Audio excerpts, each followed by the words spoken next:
Hello and welcome to the Everything is Black and White podcast. It's time for our weekly Q&A session with me, Andrew Musgrove, and our Newcastle United editor, Aaron Stokes. We're live on Facebook, YouTube and Twitter, and later through our podcast channel. So do please remember to like and follow through whichever platform you're listening through.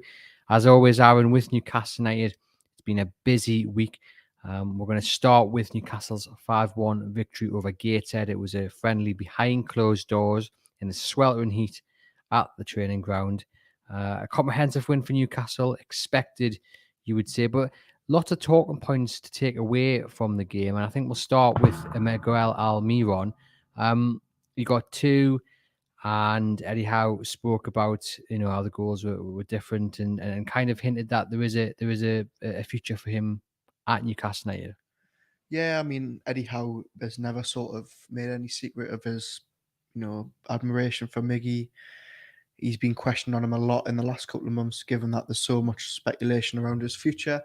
And yeah, again, he came out on Saturday and said, how well he'd done, how well he'd taken his goals, and how impressive it was that he sort of put in that level of performance after being away on international duty. So, lots of positives to take. Obviously, can't read too much into it. It was a training game essentially. But yeah, good to see that there's some of the young lads back getting some minutes. Good to see that Joelinton looked physically impressive. Maxi looked good. Miggy, as you say, got 2 goals. So yeah, good start of the season, and it sets him up well going into Austria. Interesting that Matt Ritchie played quite a big part in that, and we don't want to read too much into it, but lots of talk that he could be out of the door this summer with the players they're looking at, especially on the wings. They've strengthened in the left back role, which is where he had been playing regularly under Steve Bruce. But he scores against Gateshead. He's away with the team on the training camp in Austria. What do you think the future holds for him? I mean, we had a sort of minor disagreement last week on the pod, which we don't usually do, but obviously I did say last week that I think Matt Ritchie as a squad player is a decent option. I think what's key is that Ritchie and Eddie Howe have a very good relationship. They've worked together for many years. They clearly get on. And I think it's a case of, Ritchie's he's 32 now. If the offers don't come in from which, they potentially might not, I think Eddie Howe will quite happily keep him around the dressing room. He's a good influence. We've seen his passion. We've seen what he's like with the other players. He's clearly a well-respected and popular figure. So I wouldn't be surprised to see him stay. It's good to see that he's getting a run out. He offers a bit of versatility. He can play left back. He can play anywhere across the midfield. He can play further forwards. So yeah, like I said last week, I think he's a good option to have around the squad, even if he's not playing him week in, week out. And look, he's gone to Austria, and we could very well see that there and end up staying, really. It's interesting when we look at potential players who could be going out, and a few have stayed back from the squad. So Kieran Clark, Dwight Gale and Jeff Henry look like the 3 imminent ones, but there's been plenty of talk about how there's been interest, but maybe teams in the Championship can't match their wages. But on the flip side, you look at Matt Ritchie, and you would assume under the old ownership, if a player wasn't getting in the first team, a player like Ritchie who would be paid well, if a Championship side came in with a half decent bid, they'd go, right, we'll cash in. But Newcastle are a totally different club this time around, and it's a good bet that even if a decent bid comes in, if Eddie Howe wants to keep Matt Ritchie around as a backup option and the leadership option, someone who can bring quality and leadership to that dressing room, he may be allowed to do so despite the money on the table. Yeah, definitely. And like you say, it goes down to the change of ownership, whereas, in previous seasons, Ashley would have said, no, we need to get him out. He's not going to play. Whereas now I think Howe's got the freedom, as you say, to keep who he wants in and around the squad. They don't need to sell anyone, really. They don't need to raise much capital from players. I don't think you'd get much for Ritchie anyway.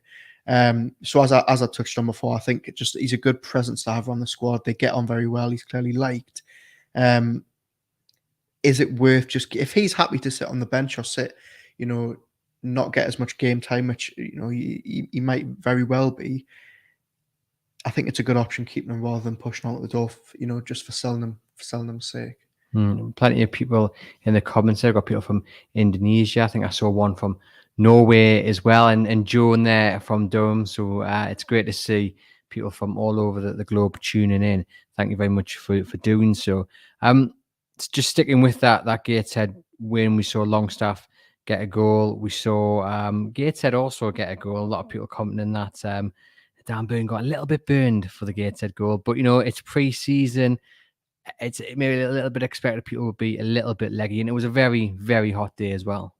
Yeah, 100%. As you said, they've just came back off their summer holidays. Some of them probably keeping a bit, fitter than others. We've seen Callum Wilson and St Maximum look like they were raring to go over their summer break. I did notice that Dan Burn he was sort of left in his wake. Darlow as well was absolutely miles out of his goal, but look, we can't read too much into it. Howe's got a month now to work with them before Forest. They'll be getting some, good, hard physical minutes under their belt in Austria. So yeah, I wouldn't read too much into mistakes or anything like that after Saturday. And you mentioned there the Forest game, the tickets go on sale on Tuesday to members and season ticket holders. So there'll probably be another 40,000 scrambling around for what will be a brilliant opening game of the season. And we mentioned there potential outgoings. We think Kieran Clark will be heading to Sheffield United. Dwight Gale has got a few admirers around the championship. If you sign him in the championship, he's going to get you goals. And Jeff Hendrick is another one as well. They've been made to train with reserves, have been left behind. So it's quite clear that they're edging ever closer to the door. Kieran Clark, we've mentioned before, for me, I think that was keeping him at Newcastle United, as Steve Bruce did. The talks that he was going to go to Crystal Palace, and Steve Bruce kept him. I think that was one of Steve Bruce's best decisions, because at times Kieran Clark was Newcastle's best central defender. There was a time, wasn't there, towards and then it's Steve Bruce's reign where he was just in form and really good. Of course, it didn't end too well. His last notable moment was getting sent off against Norwich, but that's given us Joelinton in a new form. But what do you make of Kieran Clark's time on Tyneside? Sad to see it come to an end. Sad in one aspect. I'm sad that, as you touch on, the last sort of thing of note that he did was Norwich and that sending off, which was obviously at the time such a crucial game, because we thought obviously that was going to be the first win of the season. Obviously he's played twice since then, once in the defeat against City, which didn't cover himself in glory, and then in the win at Leeds. But I think when you look back at Kieran Clark's time, I remember when we first signed him, and I was sort of thinking, he was in that Villa team that, got relegated in spectacular style. I wasn't really sure, but I think for 5 million, what he's done, he's been a good servant. He was fantastic in that championship season. As you say, he's stayed with the squad and actually at times been very, very good in the Premier League, and proved a lot of people wrong. So I hope that when he does go, which obviously we expect in the next couple of days, I hope that people don't look back on him. I hope people do look back on him fondly, and I hope they remember the good times he gave us and all those good seasons he had, not just sort of towards the end when he was maybe out of form and dropped by Eddie Howe, because I think, what he did for the amount of money he came in, it was a good addition. It was a good addition for them. Set to leave on loan, it looks like, primarily, and then maybe a permanent deal. And I guess, it'd be interesting to see when Dwight Gale does go. We expect he will leave this summer, whether it would be a similar move out on loan initially, then you can sign him on a permanent deal. Jeff Hendrick as well. And is that down, do you think, because these players are on Premier League wages? And does it have to come down to sort of the player as well to look around and say, well, look, I'm nearing the end of my career. What is more important, picking up an extra 10, 15 grand in the wage packet, or shall I go out playing first team football? Because if your level is the championship, which no disrespect to these players, they are decent Premier League players, but I think they'll be best in the championship at their age and stage of their career. They're going to have to take a hit on their wages and maybe lose a bit of money to ensure that first team football. Yeah, as you say, it's down to their preference. Are they happy to just sit on the bench? But I think when we look at the players that have been left behind from Austria, it's not going to be a case of sitting on the bench anymore. Dwight Gale obviously got little sort of moments here and there under Howe and a bit under Bruce, but I think next season, there's no way with the players that we hope they're going to bring in attacking wise. I don't think there's going to be any room for sort of minutes here and there. So as you say, it's their preference. I think, as you've touched on, their Premier League wages, I mean, that Dwight Gale contract was baffling when it was given under Bruce. Hendrick was obviously brought in on a free, but he'd be on a substantial wage for any championship club to take on. So I think you're right when you say that loan with some maybe obligations to buy is probably the way they're going to do it with some of these players that are on inflated wages, and maybe sort of in their 30s and heading towards the end of their career. But it's imperative, as someone's just touched on in the comment there, that they get the deadwood off the books, sooner rather than later, so that they can, free up, one, a bit of cash, and two, places in-house squad.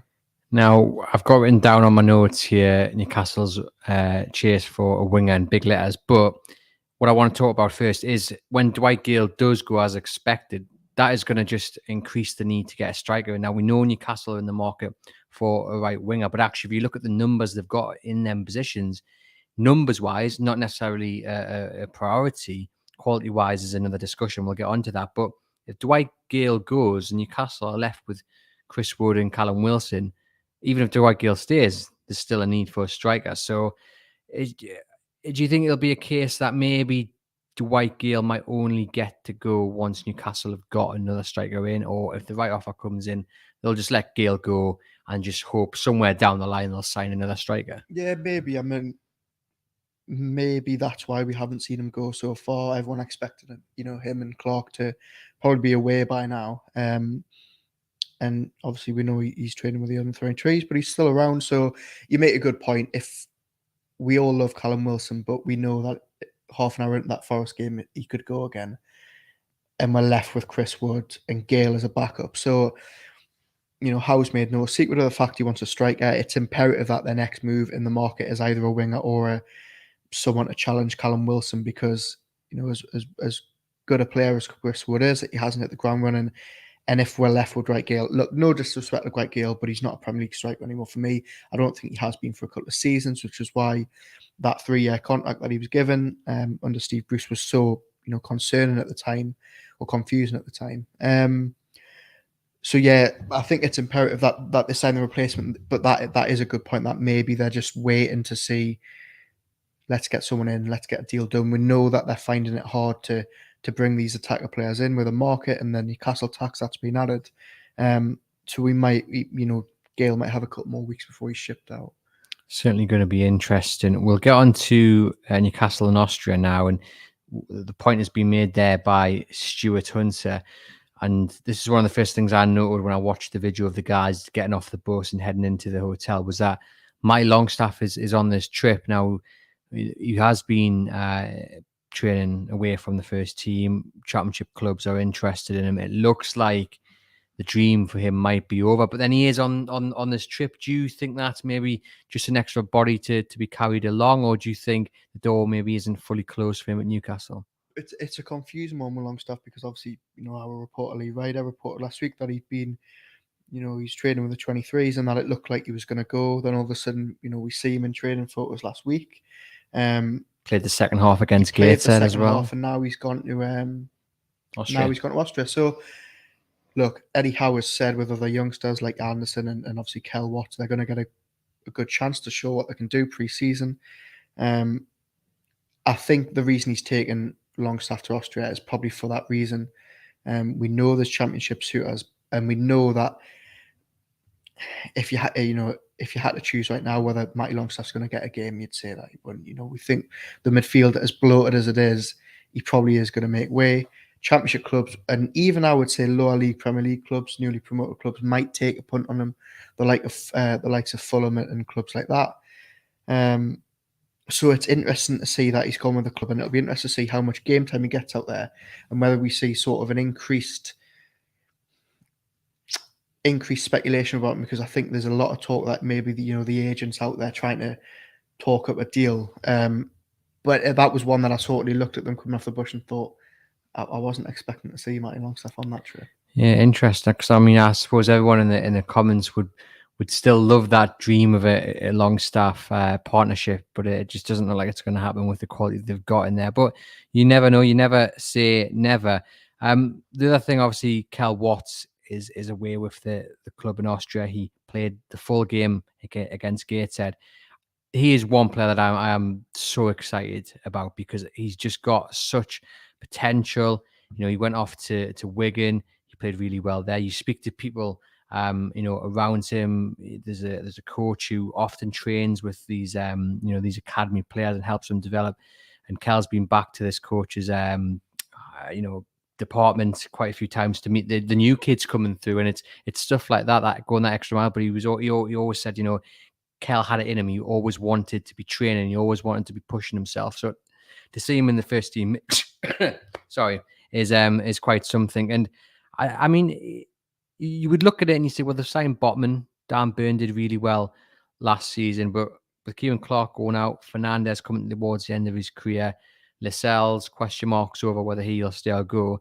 Is there a real chance for Kel Watts to get in to the first team picture this season? Or is it a case you think it's more, Eddie Howe notices him but says, okay, maybe it's just 6 months too soon. We'll send you out on loan till January. It's a tricky one because I think for me, I would like to see him kept, as we touched on. If you look at the centre-backs that they're going to keep, let's assume that Clark and Fernandez are going to go. You've got Botman, Burn, Shaw, Lascelles, and then Watts is going to potentially battle Lascelles for that 4th, 5th place at centre-back. On the other hand, he's very, very young. We know that Dan Ashworth coming in, his track record at Brighton was these young players need loan time, they need minutes. It's no good having just them stagnating at such a crucial age in their career. So my head says send them out on loan. My heart says let's keep them in, because, like you say, everybody that talks about him, has very, very rave reviews. So it'd be nice to see what he does, but I would like to see him given a proper chance. So I guess the same applies to Elliot Anderson. We're now in the position where he's in the first team. He's getting minutes in pre-season. Eddie Howe's going to take a really close look at him. But again, if it comes to the start of the season and he's in the first team squad, but on the bench, or even just, not even in the match day squad, did Newcastle hold on to him, or did they send him out and further help his development? This is what it's going to be about. If he is just going to sit in the train with the first team, but be essentially 5th choice, maybe play one cup game every couple of months, I don't think it's worth keeping him. Should Fabian Shaw pick up an injury, which could very well happen in the next couple of weeks, should Shaw pick up an injury, then maybe it changes. Should Burn, pick up an injury, then maybe there's a real argument to say let's keep him and let's give him a good go and see how he reacts to Premier League level. Look, Wigan, he was fantastic last year, but we've got to remember that he was fighting at the top of League One. Elliot Anderson was fighting at the top of League Two. These players have got massive futures ahead of them, but are they ready to be thrown in right now? Maybe not. So I think it probably depends what happens in the next month, see how he plays in Austria, and then how we'll make the decision on him. Certainly going to be one to watch. It would be great to see youngsters coming through and getting into that first team. And, obviously Elliot Anderson and Kel Watts definitely seem two that are the more likely to do so. We'll get on to now the search for a right midfielder. We mentioned there, Aaron, earlier in the show, if you look at the numbers of wingers they've got, Fraser, Miggy can play out on the wing, Murphy, St. Maximin. It's not really a priority in terms of bodies. And then you then have to ask the question, Diaby, yes, is a step above, but the other names have been linked to. Let's look at Harrison, for example.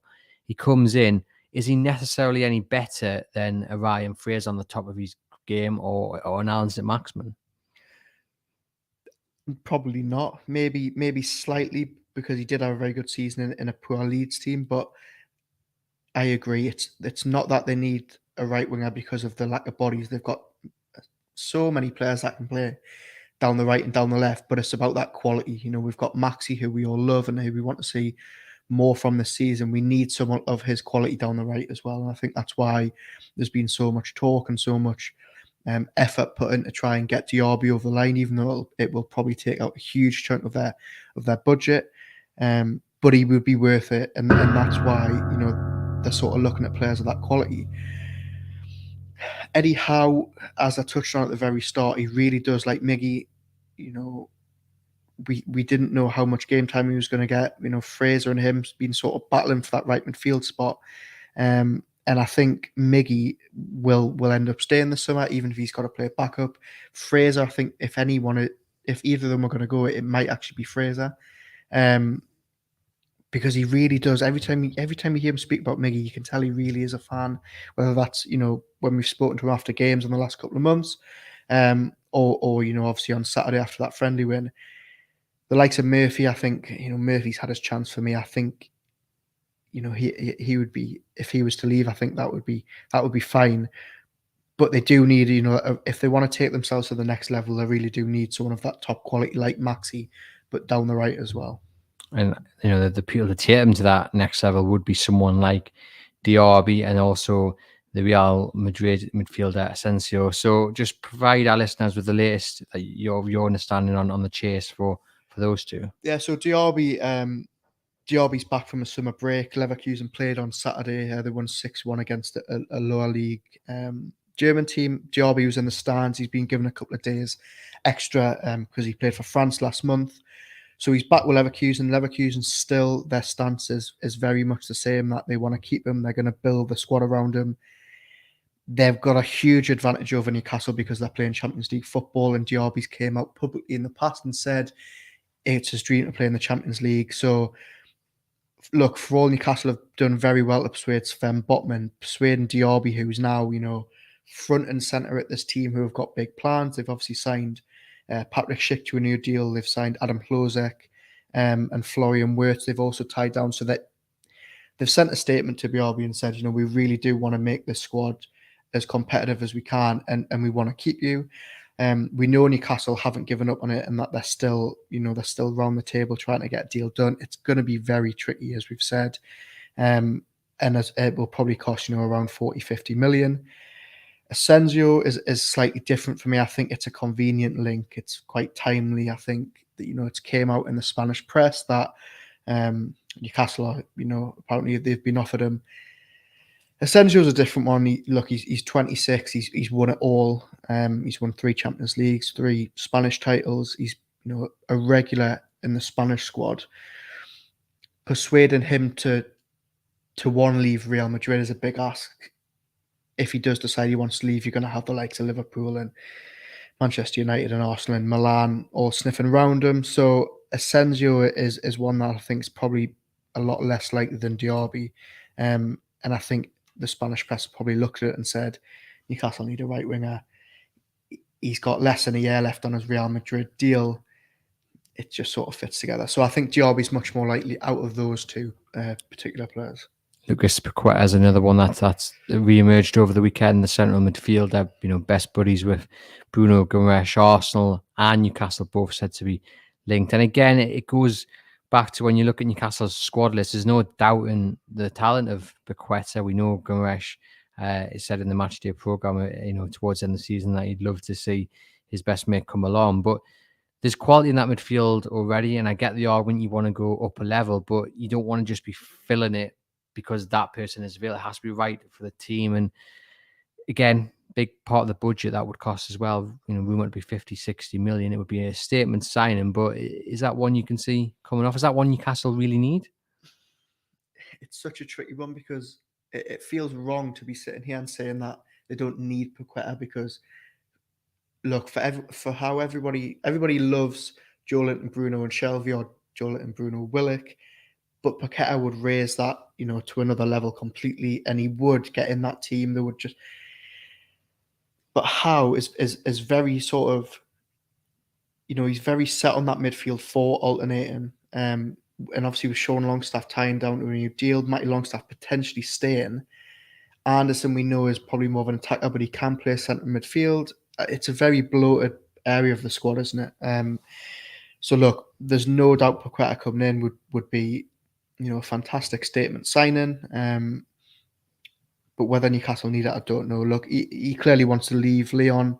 They've came out over the weekend and admitted that they've got offers from him. It's not clear, who those offers are. Don't think it's Newcastle. I don't actually think it's Arsenal either. So that's maybe a bit of Lyon trying to, talking other clubs into putting an offer in. But it would take a huge amount of the budget, as we've said, and we know that they're so keen to get 1 or 2 attacker players in. I can't see it happening at the minute. Should the window, should we get to August and we think, that their transfer plans haven't gone to plan, it might be one to revisit if he hasn't already moved. Yeah, certainly would be an interesting one. And I mean, there's been a couple other names linked as well. Cornet is one, the Burnley winger, who many people do compared talents at maximum in terms of flashy, but not really with the end product there. We're going to get this throughout the summer, aren't we? And it is a case of just kind of shifting through the reports and trying to find out, what is fact and what is fiction. Yeah, I mean, Lee Ryder reported on Saturday that Corney has been offered to Newcastle. I think he's been offered to a number of teams. We know Burnley need to get some of their bigger earners off them off the wage bill, and we know that Corney would probably bring them in quite a hefty fee as well for a Championship club. You've touched on it there. He's French. He plays down the left, and he's a flashy winger. We have pretty much a better version of him in St Maximum, and I think, I was looking this morning at other clubs that have been sort of touted from the likes of Everton and Fulham. I think, is it a case of they've offered him Newcastle and that's it? Probably. So I can't see Corney happening at the minute, despite the offer being there. We mentioned the midfield just prior there, the centre midfield. I wanted to just mention, Joelinton obviously got on the score sheet, didn't he, against Gateshead, but by all accounts, he had an absolute stormer again in that kind of midfield role, and it's going to be interesting to see how if he can continue that going into the new season, because I know previously you've said long term, where does Joelinton's future lie? And I appreciate it's against Gateshead, and pre-season's different to Premier League in, week out, but it's not a bad time to prove the doubters wrong. Yeah, 100%. And just looking at him he looks like a beast. He looks like he's had an amazing summer. He looks in fantastic shape. The way he was just, as we said, it is Gateshead, you've got to take it with a pinch of salt, but the way he was just striding through that midfield. Obviously, like you say, a couple of weeks ago, I was debating over his long-term future in midfield, but if he plays anywhere near what he was playing last season, then it's a no-brainer. I just hope he can keep that up. But he looks like he's been putting the work in. This is what I mean, though, about, like, let's just say Paqueta or Tielemans come in. He's a very good option to have, because we know he can go back into attack and play down the left or as a 10. But this is where I think the questions will arise about him if the likes of Paqueta come in. Do they move him? Do they have to move him out of midfield? And I think because he's not, a midfielder who's been playing there 15 years like Shelvey or Willock or Bruno, that's why, there's just maybe little doubts about whether he plays there full time. But look, he looked fantastic. I can't wait to see him. I think out of all the players that I'm looking forward to seeing, he's probably one I'm really excited for this season, because he needs to back up what he did last season. But I think he will. He looks like he's going to. The club tweeted out, or someone had retweeted a tweet from the club when Joelinton played against Manchester United, and he had basically, it was just a couple of minutes of Joelinton just tearing up the midfield, getting his foot stuck into everything, that passes, the quick turns, and I just thought exactly what you thought there. So I watched this on Friday. I just thought, I cannot wait to see Joelinton, back in the Premier League, in the black and white shirt, just doing exactly as he did last year. And I really hope the form that we saw, we all expected it to drop off. I just hope it continues, because what a story. The fans love him. He loves the fans. It's been a brilliant turnaround for him, and long may it continue. There was a question up in the comments about whether would you take a right winger, kind of, and not a striker, or would you take a striker, and if Newcastle didn't manage to bring in another right winger, you'd be all right with that? Where's for you does the priority lie if you could only have one? It would be a striker for me. As we've said, they've got bodies on the wing. If they don't sign a right midfielder this season, I think I'd be confident going into the season with Miggy and Fraser switching in and out. I think Howe would be happy with that. I don't think he'd be panicked by it. If you look at the back end of last season when Newcastle had their amazing run, Miggy and Fraser both show that they can do a job. So I think strikers where they need to get another body in, because as we touched on, Wilson's injury record is a bit concerning. If they don't bring someone else in, Chris Wood struggled. Gale is probably going to go. Elliot Anderson isn't really an out-and-out striker, so they do need another body in just to challenge Wilson, I think. So I think if you said to me now you can only have one of the two, it would definitely be another out-and-out striker who can add goals. And who would for you realistically be? We're not talking about, who Newcastle maybe gone out and necessarily contacted, but for you realistically, if you could pick anyone across Europe, across, maybe even the MLS, I know I'm clutching straws there. But who would it be? Look, I think it's tricky, but I think someone like Belotti, who's just left Torino, would be good. It would be a huge statement. He hasn't even been linked out. That's just me, plucking a name out because he's available.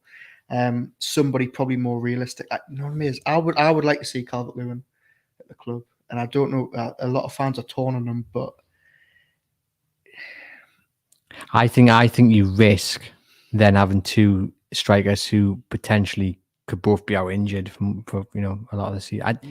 He started the season well. He got injured. I don't think he's any better than Callum Wilson, and I'm not saying he's necessarily any worse. So therefore, you have two good Premier League strikers. But if you're looking for someone to come in and push Callum Wilson to another level, I think you've got to bring someone who's slightly better than him, and Callum Wilson will then up his game. Who that is, I've no idea. Yeah, but look, this is the tricky thing in the market, that they've got all these ideas and clubs aren't going to want to sell. Everton might not even want to sell Calvert-Lewin, but I think if you take away last season and strike that off, what he was doing before that in that Everton team before Lampard got there was impressive. If you can refine that this season, it would be a good add. Another one that we've been linked with over the weekend is, as Lee Ryder reported, they've been offered Dennis from Watford, who's more of an out-and-out striker than a winger. And I was looking at his stats before we came in. 33 games last year in the Premier League in a struggling Watford team. 10 goals, 6 assists. He might be a decent option as maybe a backup. He's very highly rated at Club Brugge before he joined the Premier League. So that's another one to maybe keep an eye on. But they've got to bring another another number 9, because I want to see Callum Wilson get through a full season, but I wouldn't put any money on it. What about the Broja, the chap from Chelsea? I mean, a lot of people are saying, well, he only hit 6 goals last season. Is he really an upgrade? I think Broja would be a good addition because he's one for the future. Callum Wilson is coming towards the final years of his career in the next couple of years. Broja, is still very, very young. Chelsea rate him very highly, and yes, he only hit 6 goals last season at Southampton, but for a first season in the Premier League, I don't think that's bad going at a player his age. So, look, there's competition for him. We know West Ham, Everton, and Southampton obviously want to re-sign him. So that's another tricky one to get over the line. But I think he would be a good addition. I mean, there's other options out there. Again, we're just talking amongst ourselves, not necessarily some teams.